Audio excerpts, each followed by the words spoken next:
আমি গত ৩ মাস যাবৎ আমি এবং আমার সহকর্মীরা মিলে যে সমস্ত কাজ করেছি তার সামান্য একটু ফিরিস্তি দিতে চাই আপনাদের মাধ্যমে। প্রথম হলো, গত ৩ দিন আগে যে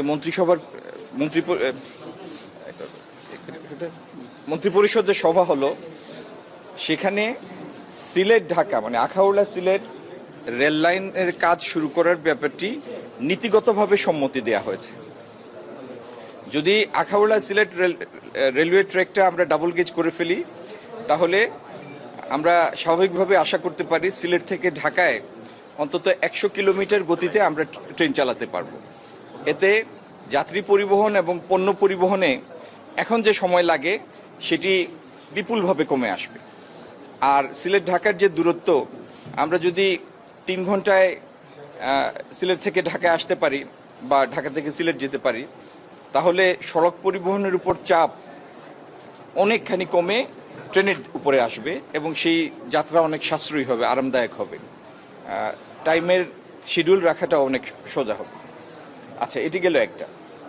আমাদের আরেকটি লক্ষ্য হচ্ছে, সিলেট ঢাকা ট্রেনের কাজটি শুরু হলে, রেলওয়ে লাইনের কাজটি শুরু হলে সিলেট ঢাকা চিটাগং যে লাইনটি আছে সেটির সাথে আমরা যদি ব্রাহ্মণবাড়িয়া থেকে আরও প্রায় ৬০-৬২ কিলোমিটার রেলওয়ে লাইন একই মানে উন্নীত করতে পারি, তাহলে আমরা সিলেট চিটাগংটিও, সিলেট চট্টগ্রাম রেলওয়ে যোগাযোগও একই মানে উন্নীত করতে পারবো। সেটি হচ্ছে আমাদের লক্ষ্য।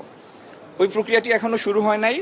সিলেট ঢাকার প্রকল্পটিটা পুরোমতে অনুমোদিত হলে তারপরে আমরা সিলেট চিটাগংয়ে হাত দেব।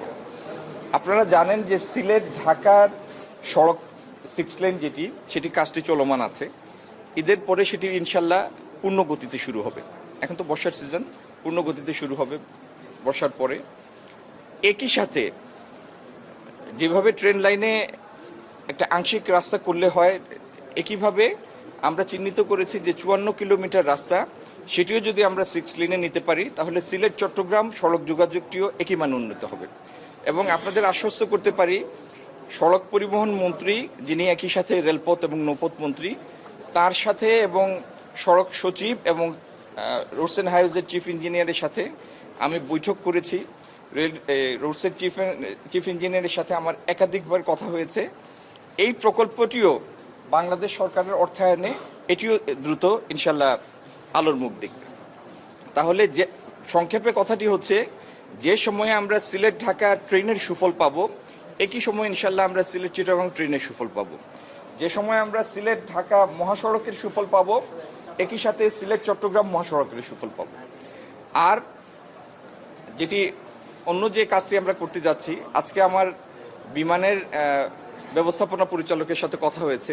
আমি অনুরোধ করেছি তাকে যে এয়ারক্রাফটের সহজলভ্যতা সাপেক্ষে যত দ্রুত সম্ভব সিলেট চট্টগ্রাম এবং কক্সবাজার লাইনটি বিমান চালু করার জন্য। তিনি আমাকে আশ্বস্ত করেছেন তার অগ্রাধিকার তালিকায় এটি থাকবে। আজকে সিটি কর্পোরেশনে যখন আমরা আমার বক্তব্য রাখছিলাম, সেখানে আমি বলেছি যে সিটি কর্পোরেশনের কাস্টগরের যারা পরিচ্ছন্নতা কর্মী আছেন, তারা খুবই মানবেতর অবস্থায় তাদের আবাসন সুবিধা, এটি কোনো সুবিধা বলা যায় না। সিলেট সিটি কর্পোরেশনের উদ্যোগে ইনশাল্লাহ একটি প্রকল্প আমরা দ্রুত প্রকল্প অনুমোদন এবং পরবর্তীতে বাস্তবায়নের পথে যাব, যাতে আমাদের পরিচ্ছন্ন কর্মীরা একটি মানসম্পন্ন আবাসন সুবিধা পান, সেটির ব্যবস্থা আমরা করব। আর গতদিন আমরা যে 22 টিলার কাছে যে ন্যাশনাল পার্কে গিয়েছিলাম, সেই পার্কটি একটি ট্যুরিস্টদের জন্য একটি আকর্ষণীয় স্থান হিসেবে পরিণত করার জন্য আমরা এখনও এটি ডিজাইনের স্তরে, এখানে কেবল কার, হ্যাঙ্গিং রোপ ব্রিজ ইত্যাদি সহকারে এই 43 একর পার্কটি আমরা একটি মনোরম পার্কে রূপান্তর করবো ইনশাল্লাহ। আমরা সিলেটের যোগাযোগ ব্যবস্থা নিয়ে যখন আসার কথা শুনলাম, নাগরিকরা বলছেন যে সিলেটের আইন শৃঙ্খলা পরিস্থিতি যতটাই আসলে অন্ধকারের দিকে আর কি। দিনে দুপুরে আইন শৃঙ্খলা সদস্য খুন হয়ে যাচ্ছেন, চাঁদাবাজি বেড়েছে, ছিনতাই বেড়েছে।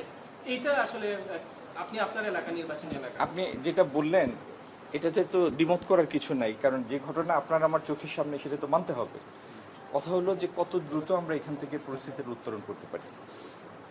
সিলেট সিটি কর্পোরেশনের আওতাধীন এলাকায় ফেস রিকগনিশন করতে সক্ষম। ফেস রিকগনিশন বলতে মনে করেন এক্স ক্যামেরা পয়েন্টে একজন অপরাধীকে শনাক্ত করা হয়েছে, তার ছবি নিয়েছে, ওয়াই ক্যামেরা পয়েন্টে ওই ব্যক্তি গেলে ওয়াই ক্যামেরা এক্সের এই তথ্যটা পাবে, শনাক্ত করতে পারবে।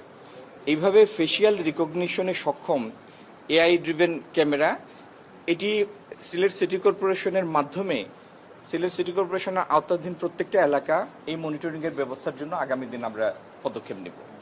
মাননীয় স্বরাষ্ট্র মন্ত্রণালয়ের স্বরাষ্ট্রমন্ত্রী মহোদয়ের সাথে গতকালকেও আমার কথা হয়েছে। আমরা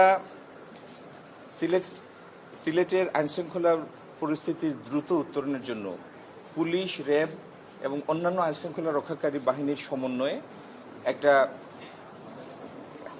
আমি স্বরাষ্ট্র মন্ত্রণালয়ের বক্তব্যটা আগাম আমার বলাটা ঠিক হয় নাই, কিন্তু যথাযথ পদক্ষেপ আমরা অচিরেই নিব। এটির সুফল এটির প্রত্যক্ষ নিদর্শন ইনশাল্লাহ আপনারা পাবেন। আমরা সিলেটের কয়েকটি মাদ্রাসায় দেখেছি তার শিক্ষার্থীদের ছুটি দেওয়া হয়েছে, চামড়া সংগ্রহ করবেন না এরকম, এই বিষয়ে কি বলবেন আসলে? আচ্ছা, এই মাদ্রাসার শিক্ষার্থীদের ছুটি দিয়েছে সেটা তো মাদ্রাসার আভ্যন্তরীণ বিষয়। ইনশাল্লাহ মাদ্রাসার মুহতামিম শিক্ষকরা আমাদের সাথে পুরোপুরি একমত যে এই জাতীয় সম্পদের যথাযথ সংরক্ষণ করা, জাতীয় সম্পদ এটা তো সবার সম্পদ, আপনারা আমার সবার সম্পদ, এবং চামড়া যাতে নষ্ট না হয় সেই জন্য মাদ্রাসা, মুহতামিম শিক্ষক, মসজিদের ইমাম সাহেবরা, সিলেট সিটি কর্পোরেশন, জেলা প্রশাসন, মন্ত্রণালয়, সরকার সবাই আমরা তৎপর আছি। ইনশাল্লাহ সবার সম্মিলিত সহযোগিতায় এই জাতীয় সম্পদের সংরক্ষণ হবে। আপনাদেরও সহযোগিতা চাই।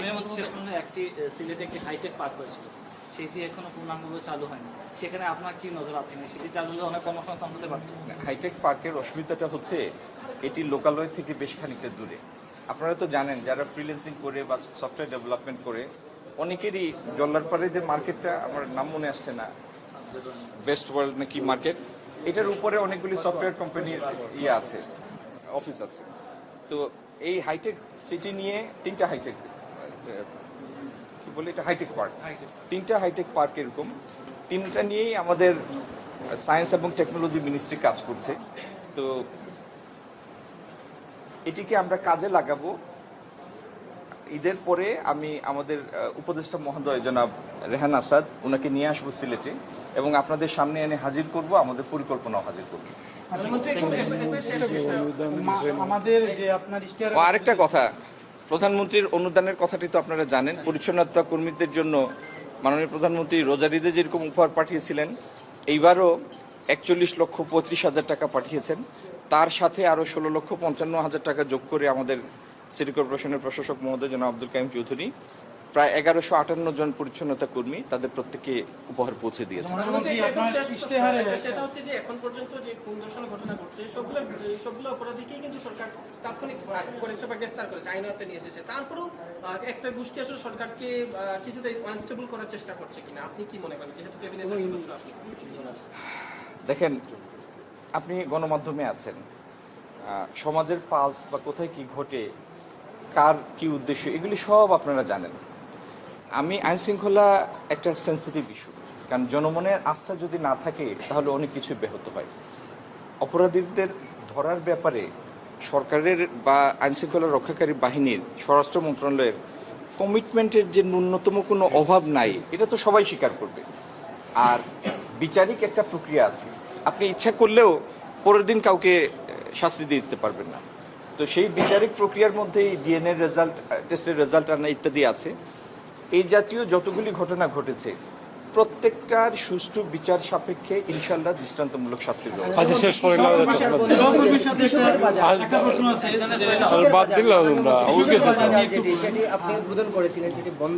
আচ্ছা, কৃষকের বাজার একটা পাইলট প্রকল্প।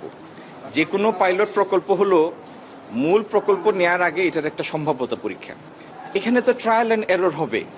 এখান থেকে যে সমস্ত বিচ্যুতি আছে, কি কারণে পর্যাপ্ত কৃষক আসে না বা আসবে না, তাদের কি লজিস্টিক অসুবিধা, এই জিনিসগুলি জানার জন্যই একটা পাইলট প্রকল্প। তো এই পাইলট প্রকল্প থেকে সমস্ত ত্রুটি বিচ্যুতি আমরা শিক্ষা নিব, তারপরে সেটা বড় আকারে আয়োজন করব। ধন্যবাদ। আগামী দিন আপনার বাসস্থানের লাগি নতুন প্রকল্প নিব আমরা।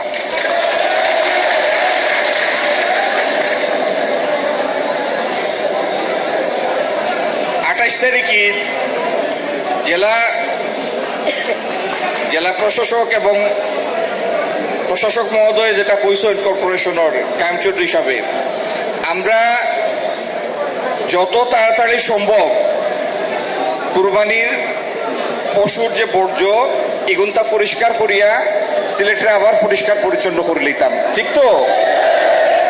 আর শহর গেছে, বিশেষ করে আপনারা যারা কুরবানি দিবা আপনারা গেছে, আমার মাদ্রাসার সম্মানিত শিক্ষক মহতামিম তারার গেছে আমার বিনীত অনুরোধ, চামড়া হইল একটা জাতীয় সম্পদ।